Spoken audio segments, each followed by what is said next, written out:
Moins d'une semaine après son lancement, la vidéo Kony 2012, mise en ligne par l'organisme Invisible Children, avait été vue par plus de 70 millions d'internautes. Un réel tsunami a soulevé la grande toile. Opération humanitaire critiquée et louangée, Kony 2012 est en train de créer un précédent sur le web. Ruby en discute avec Mathieu Fortin, spécialiste des médias sociaux. Comment l'organisme Invisible Children a réussi à vraiment créer une des vidéos les plus virales, les plus populaires mondialement? De l'histoire, là. Avant eux, c'était Suzanne Boyle qui avait le record. Qu'est-ce qu'il ne faut pas oublier ou négliger dans les détails de Kony 2012, c'est que ce mouvement-là, Invisible Children, existait avant. On peut le voir dans la vidéo, il y a déjà des mouvements. Donc, quand vient le temps de lancer la vidéo, de la rendre virale, en l'espace de 24 heures, ben il y a un mouvement qui était coordonné pour faire ça.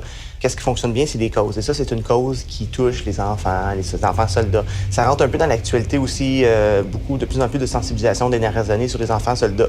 Donc, il rentre un peu dans cette phase-là. And this is not just a few children. It's been over 30,000 of them. On partage sans même regarder les choses présentes en ce moment. Donc, il faut quand même faire attention quand on partage quelque chose. Sauf que, étant donné qu'on est une société de suiveurs et d'influençables, il y a beaucoup d'influenceurs, on partage très rapidement et c'est ça qui fait le mouvement viral.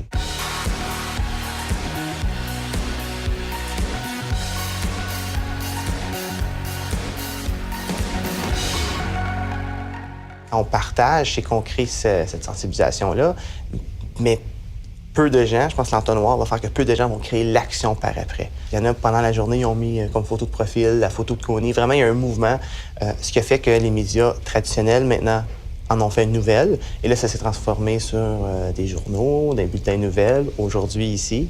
Hein? Donc, ça crée de la sensibilisation.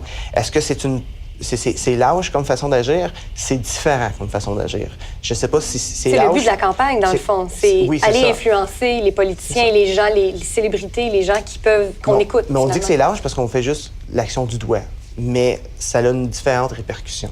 Mais les gens qui ont fait le geste de cliquer doivent aussi, après ça, quand le mouvement va arriver au moment où on doit faire quelque chose, faut qu'ils participent aussi. Et là, c'est là où je pense que la roue va se boucler. Là. C'est quand ça va arriver. Si ça n'arrive pas, ça s'est juste passé sur le web, ben c'est un autre moment viral et puis on attend le prochain.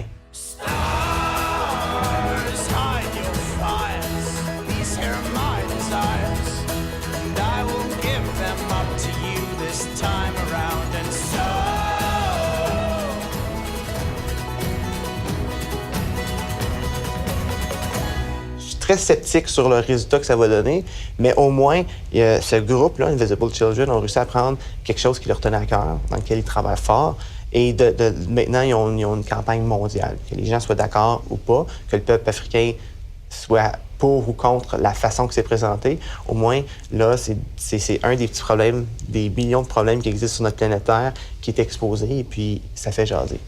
Donc, est-ce que les réseaux sociaux vont changer le monde?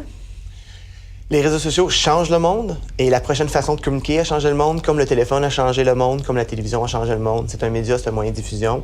Peu importe où la conversation va avoir lieu, c'est là où les gens vont être. Mais sans contenu, il n'y a pas de conversation. Donc, c'est la force du web en ce moment. On peut mettre beaucoup de contenu et puis ça permet... Le partager très facilement. Exactement. Mathieu Fortin, merci beaucoup. Ça fait plaisir.